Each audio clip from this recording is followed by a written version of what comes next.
great input, lots of years of experience in those words, as well as hours of studying long 43-page lease documents, that type of stuff.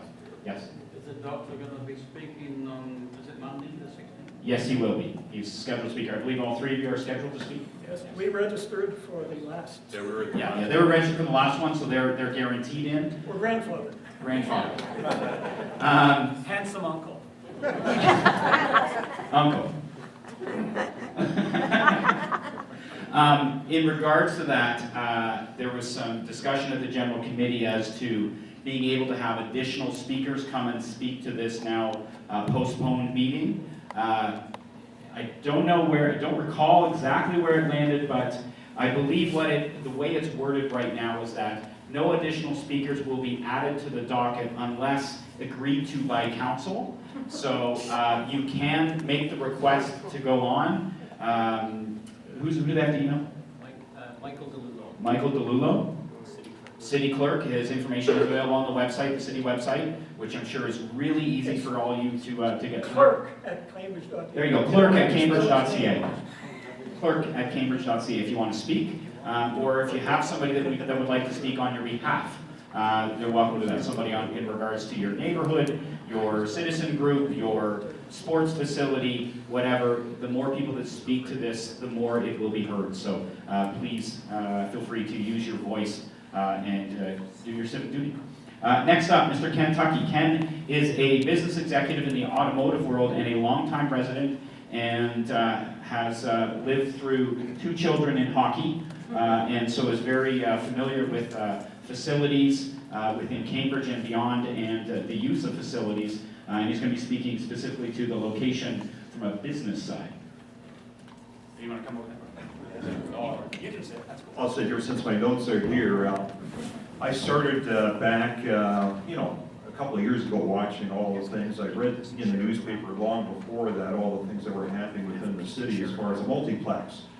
And as you delve into a lot of the issues that are going to be discussed tonight and into Monday next week, you can tell that the problem that we have and where we're at today is the city just hasn't done their job in planning. And if you look at the committees and everything that's set up, there should have been a decision made probably 5 years ago of where this location should be so they could grow and make the land acquisition and decisions were as required. But what's happened is it's almost like there was a plan to go there, but they didn't want to disclose it to the residents of Cambridge because they wanted to railroad it through. And that's where I got really upset, and I started writing to council. I wrote a couple letters. I didn't put them public. I wrote to all the councilors and the mayor. The mayor on March 18th, after I sent it, he called me right back and he said, why didn't you just call me? Because he didn't want anything in writing. And we went through the conversation, and it was a spirited conversation, but it ended with him saying to me we could agree to disagree. And that just deepened my resolve to say there's something wrong with this process that needs to be corrected and needs to be reconsidered in a lot of different areas, not just the location, but right through the whole process. I guess I'm going to start off, I'm going to talk in about 3 areas. One thing I'll go over is the half-truths about the multiplex, because there are a lot of half-truths out there from my perspective. The location relative to Kitchener. Okay, I think everybody's got a concern about how close that is and what's going on up there. Location and the college, the memorandum of understanding and the lease, and then some of the alternatives, because I don't think we're getting all the consideration on alternatives that we could have. But one of the things Mike's passing around there is a map that I did of Cambridge, and it's pretty simple. You just go on Google Maps, then you map out where all the current locations are. And quite honestly, our footprint in this city of locations is probably the envy of a lot of other localities because it's spread out and it's community-based. Okay, we're contemplating closing things like Duncan Mac that covers the south end of the city, right? And we're going to move everything up there. Well, how is that going to encourage community involvement? So there's a number of things that when you really take a look at the footprint, and Mike's, I only had 5 copies, but if you take a quick look, on there I put in the multiplex and proposed location in red, but Cambridge has 7 publicly owned sheets of ice, pads of ice. They also have 3 privately owned. That's 10 rinks of ice. The whole city of Kitchener has 10 rinks of ice, all publicly owned, no private ice. So we have more ice in this city than we need, and if you look at the proposal or the site needs investigation that was done back in 14, it says that. Okay, we're adequately covered with 7. They didn't want to count the 3 private ones. But we got one at Cambridge Center, and they're both centrally located at the same time. Or sort of, all 3 of them are centrally located, including the ice park. So, you know, that's one of the first things. But one of the things that also happened was that the college had a ice of their own, but they closed it. Okay, and if you look at the sequence of events, it almost encourages the thought that maybe they knew something before the decision was made by council. But I'll just get into some of the half-truths here. Other cities build their facilities on the outside fringe of the community. Have you heard that? I'd like to say new cities do it that way because they have minimal existing locations and infrastructure of recreation. So they go to the outside of town, they go on a busy road, they say, we've got to put it here. But that's for newer cities. Okay, we have an established city here that, as I say, has a great footprint. And then the other thing that new cities do, they place facilities in high-traffic, future growth areas. If you take a look at the orange area on the map, there's an orange bubble on there. That's Kitchener. They're putting their next facility, and it's going to be a multiplex, believe it or not. They're not calling it that, but it's a multiplex facility, just like we're considering it at the college, and they're putting it in the new area in the southwest quadrant of the city. Not so far from here. They didn't go with Conestoga College, which is ironic, because they're the first ones in. The college is really in Kitchener, but they didn't go with the college. They decided 5 years ago, we're going to go over here. They purchased the land, as they should, and in probably the next 5 years, they're going to finalize what they're going to put on it. But if you read through all their plans, which is very well done, if you want to look at a great planning document, the city of Kitchener has one. And it goes through all of the considerations of a multiplex facility, and this is for where their location would be. And I'd liken that location to what we were considering in the southeast quadrant of Cambridge, where all the growth is, beyond Duncan Mac, out on Myers Road area. Okay, that's sort of, I'd like to call it a mini-plex. The other things that happened, when you look at the operational and capital expenditure funding, there was no plan put together. They're looking at a 6% increase on everybody's taxes to fund this. No funding has been done on it. New communities, they have site fees and assessments to provide for all these new facilities. What they have to do in Cambridge, because we don't have a lot of growth, okay, we have some, it's infilling, but what they're doing is they're going to, you know, put on everybody's tax bill a 6% charge. The other thing that they talk about is a green lead facility design. And this is one of my favorites because we're going to have the greenest facility with the largest carbon footprint to get there. Okay, so we're going to burn all the gas to get to the green facility. And that's called greenwashing, quite honestly. Okay? And the other thing that we're hearing is federal and provincial funding is available. Well, the new federal government has said that they're going to spend their first allotment of money on existing facilities to renovate. They're not looking at new projects, they're looking at existing projects of any sort because they want to make sure the new projects are well founded. It's easy to fix the one that's out there because it's already been established and there's a business need for it. Beyond that, there's the little bit of a red herring on sports tourism, how it would benefit Cambridge. So I've been on hockey tournaments. What do you do when you go to a city you don't know? You sit in a parking lot these days and you got a nav system, right? A GPS system on your car. And so I go over to the south parking lot and put in restaurants. 32 closest restaurants. 30 are in Kitchener, 2 in Cambridge. 1 is Langdon Hall. I don't see a lot of hockey teams going to Langdon Hall. Beyond that, I went shopping 3-kilometer radius. Okay, there's 47 in total, 45 in Kitchener, 2 in Cambridge. Shopping 96 closest locations, 78 in Kitchener, 18 in Cambridge. Top 10 hotels, 8 in Kitchener, 2 in Cambridge. Okay? The inconvenient truth of all this is everybody believes, and they're probably correct, that Conestoga College is in Kitchener. I don't care which side of the 401 it's on, everybody believes it's in Kitchener. I would suggest, and Dr. Coleman can back me up on this, that if you went to any urban science department of any university or college in Canada, they would tell you it's not a good deal for Cambridge to build a facility way out there. It's not community-based. Beyond that, so I went up and you look at Kitchener, and there's a lot on the internet as far as development in the north side of the 401 on Homer Watson. But they're looking for more opportunities for medium and high density housing. There's a big college residence going up there at present that's going to open in the fall. And they're looking at mixed use and a gateway to Kitchener. So they're going to take ownership of that north of the highway. Our plan for the south of the highway is to keep it more like it is today. Okay, there's not going to be a lot of growth south of the highway. It's all going to be north, which will gravitate everybody going north. The high development is up there and it's underway and it's approved to go forward. The other area you go to is go down New Dundee Road, drive off the highway, which is ironic because you drive into Kitchener to get to the Multiplex in Cambridge, right? Because you go north and you drive south to get into the Multiplex area. But if you drive straight through and you go up that area, there's a Mattamy subdivision that's been completed, and now they're on phase 2, 3, 4, I'm not sure which. But they got clear-cut land there, and they're putting in more and more development, because that is the high-growth area of Kitchener today. But again, my question is that why didn't Kitchener go to Conestoga College to locate a facility?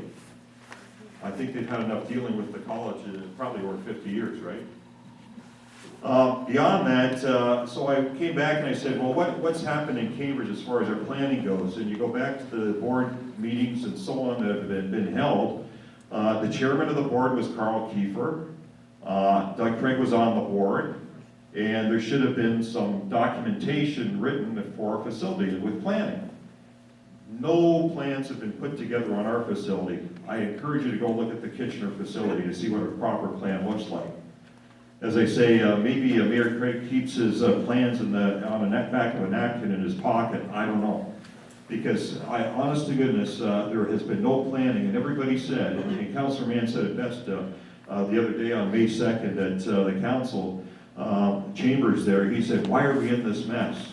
It's because there was no planning. But the other reason why we're here is I'll tell you about the evolution as I saw it. I've just picked out some clips. One thing we do have is a very good community newspaper here in Cambridge. And it's on the internet and you can find a lot of information there. But in July 2011, Dr. Tibbetts said, after, if you recall, all the rancor that went on over building the facility and how the city maybe didn't support them. They wanted us to give them the land. And then there was the sewer problems and everything else. So Dr. Tibbetts said, the college is willing to act as banker for the city to assist in a contribution for sewer construction. Can you imagine a college saying to this city, they're going to act as our banker? Sort of tells you their point of reference. Then came Mayor Craig. I call this the IOU. City was willing to look at a partnership of some sort, an arena convention complex. That was February 2012. Okay? That is the IOU that he gave to the college. Then, in January 2014, the college shut down the old rink they had there, and they turned it into an aerobic complex, right? Then in October 2014, about 9 months later, no mention during the election campaign. None whatsoever where this location would be. So my position is the college location was withheld from voters, depriving us, of our democratic process. Then less than 2 months after the election, in a casual chat, they identified the college location. Okay, at a Chamber of Commerce meeting, there was a casual chat. And then right away in January 2015, staff conducted an immediate study in which Dr. Coleman really gave you some of the timelines and descriptions of, but it was all confidential, so nobody knew what was going on. April 2015, the staff determined the college site was to be the best location.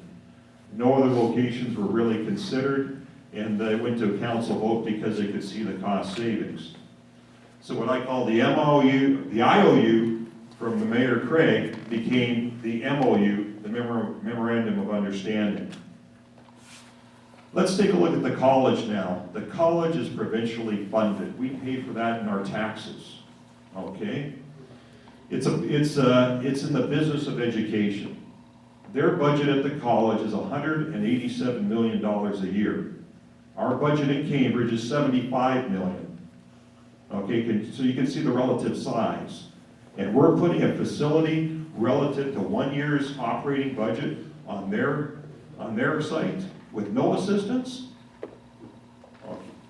Conestoga College, so what we're going to do is we're going to build a $74 million complex and absorb all the operational costs. A lot of high risk there.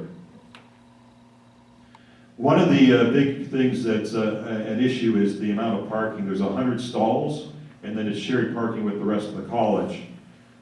Interesting thing is it's a good revenue stream for the college parking. A parking pass there is $429 a year.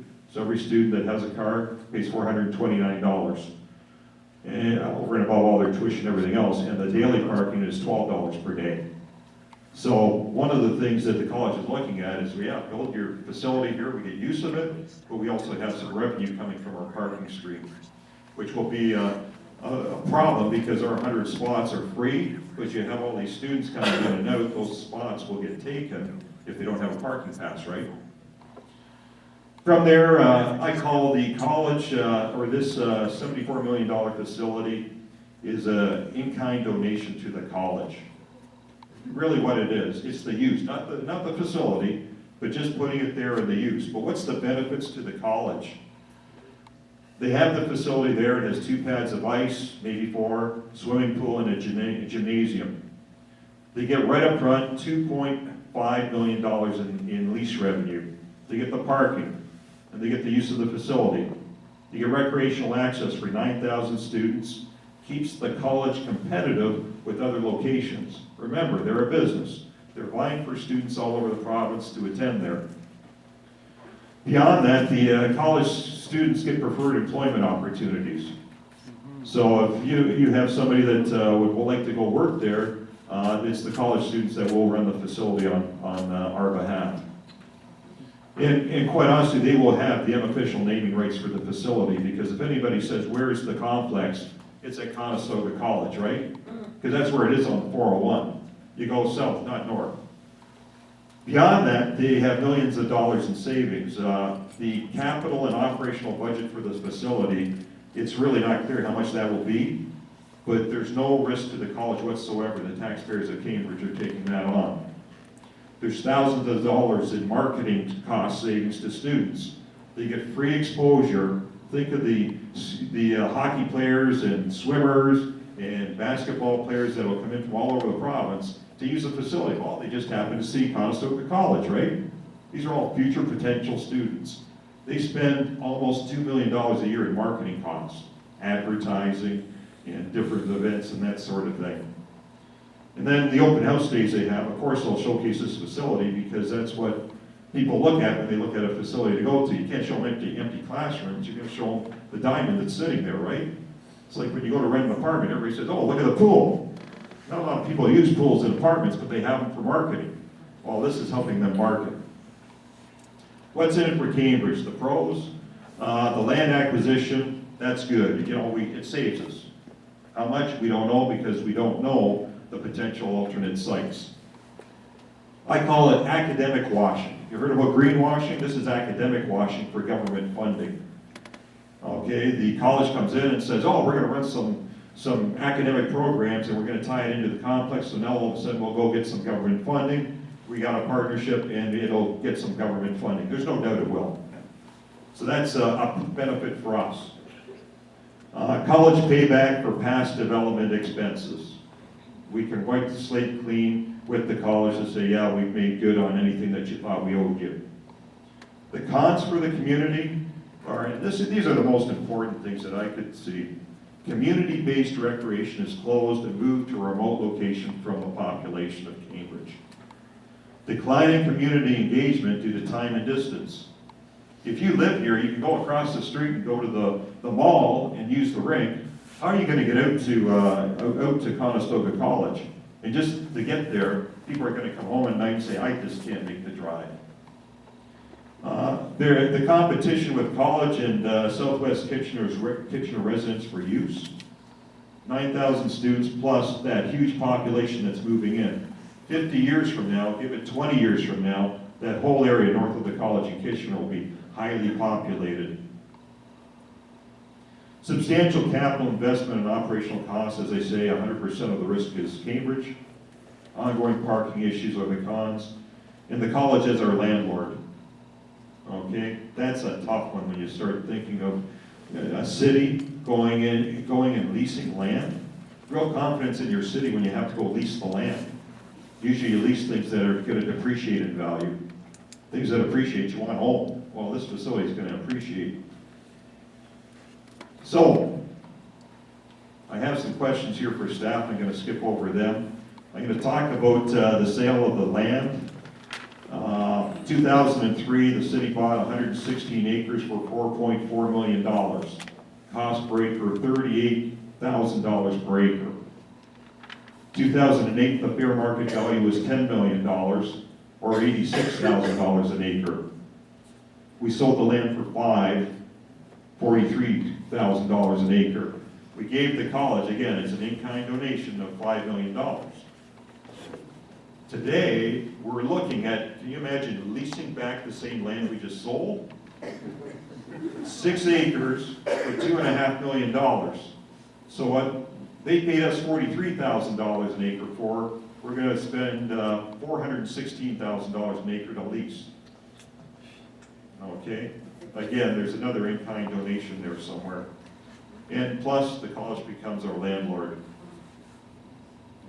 So, you know, when you sum up all these things, everybody's saying, well, we only have 2 choices. Well, I contend there's about 3 choices, maybe another one in there.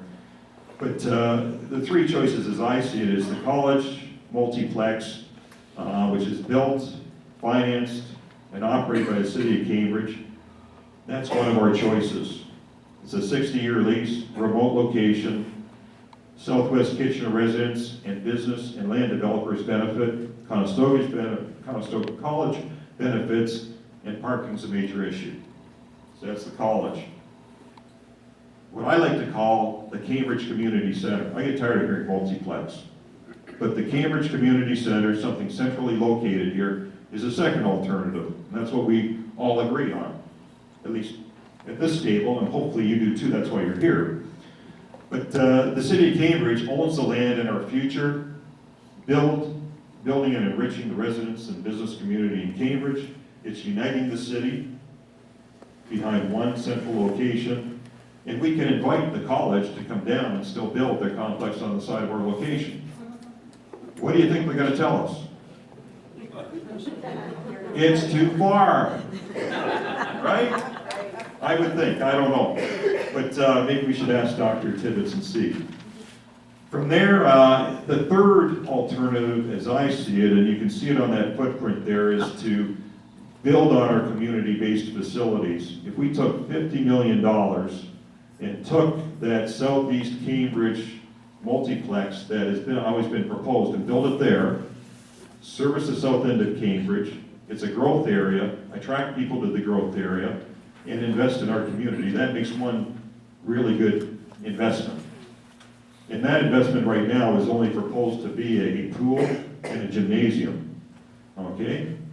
You could then go back and you could do Duncan Mac, dual ice, or you could put the Duncan Mac facility in the multiplex in the southeast quadrant.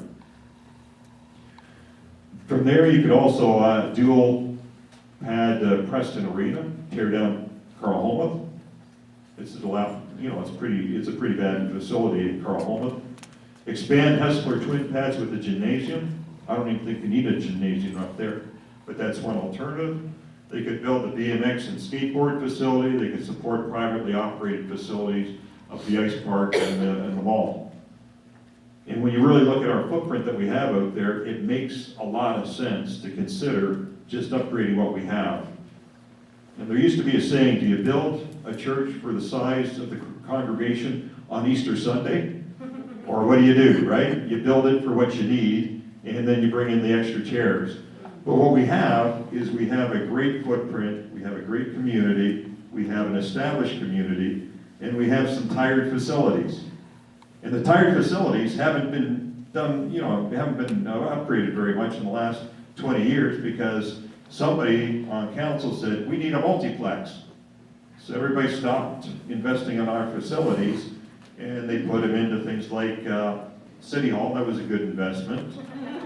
But beyond that, we look at other areas and, the post office, and we have a bridge over the river, and, some of these projects, everybody can have a question on, but we haven't done anything to our facilities.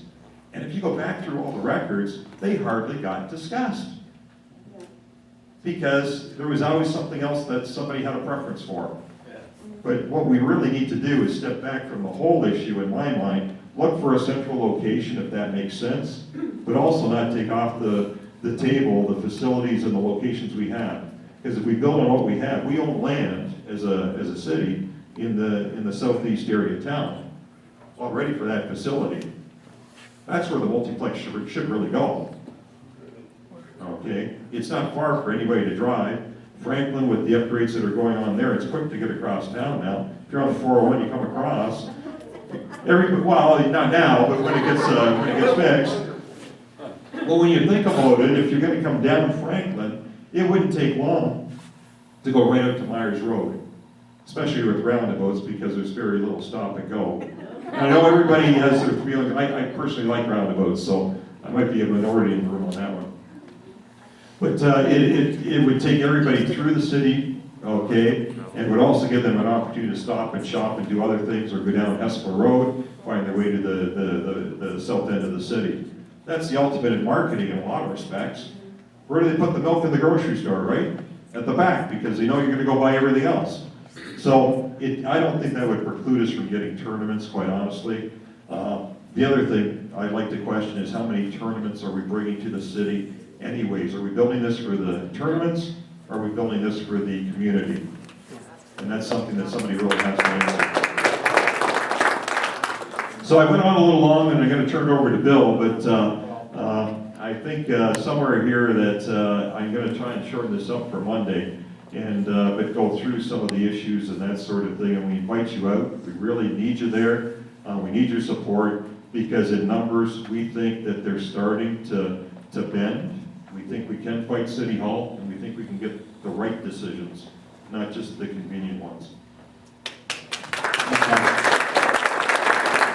Before we get to Bill, I just have a couple points that I want to make. I had the luxury of meeting with the mayor, as well as Kent McVitie and Gary Dyke, senior city staff, and Councillor Montero, to discuss our thoughts. Wasn't heard overly well, but they were open to discussing. Some of the people at the table were open to discussing.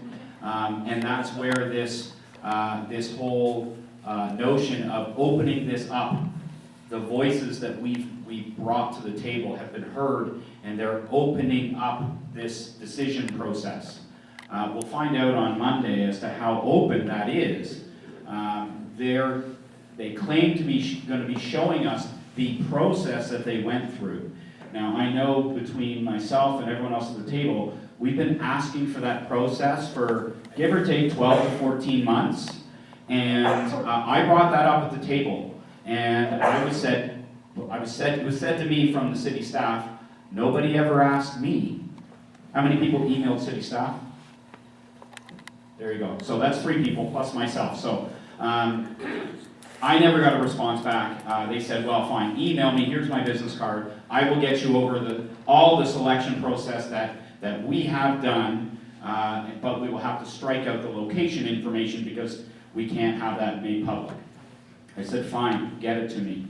I got a 1.5-page email, give or take. 1 page. 1 page. 1 page email. That was their selection process.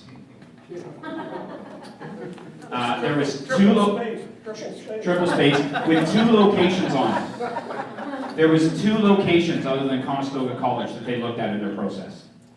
That is their open process. And those facilities were very large acreage, 25 to 30 acres was the only thing they looked at. And as Dr. Coleman pointed out, they need a much smaller facility, much smaller location than that. So I do implore you to come out on Monday and ask them not only to show us the information, but to open it up and even request that they use a third party to do the site selection process. City staff is not the best people to be making this selection. They're in the business of trying to partner with people. We need a third party. You look at what's being done north of the 401 when Kitchener and Waterloo are getting into site selection processes for this type of facility, they bring in a third party to do that. And we need to do the same thing here in Cambridge. So do make sure that that makes your way into your question. Location to me is a no-brainer. Right on this block here, it's a shithole, I've got to be honest. Driving down Hillsborough Road. Yep, An old gas station right next door. right next door. Yep. And, And the city dump just around the corner. yes, Yep. what's wrong with this? Well, and not that I'm an expert, but I guarantee that their defense to that, and the reason why they haven't looked at it at this point, because the direction city staff was given, and they've been very clear about this, not to look at brownfield, which is what this is. They got to be fixed sooner or later. Absolutely, and I agree with you. I'm not disagreeing with you. I'm just giving why they haven't looked at this, because their direction was to not look at brownfield. There was the request by both Mike Devine, Councillor Devine and Councillor Leggett, to include brownfield in the new selection process. So this location will make that, as far as I'm concerned, it should, because I agree with you, this is centrally located as can be, and needs to be on the table. They will point out the cost of the cleanup, but I also agree with you that it has to be cleaned up at some point in time.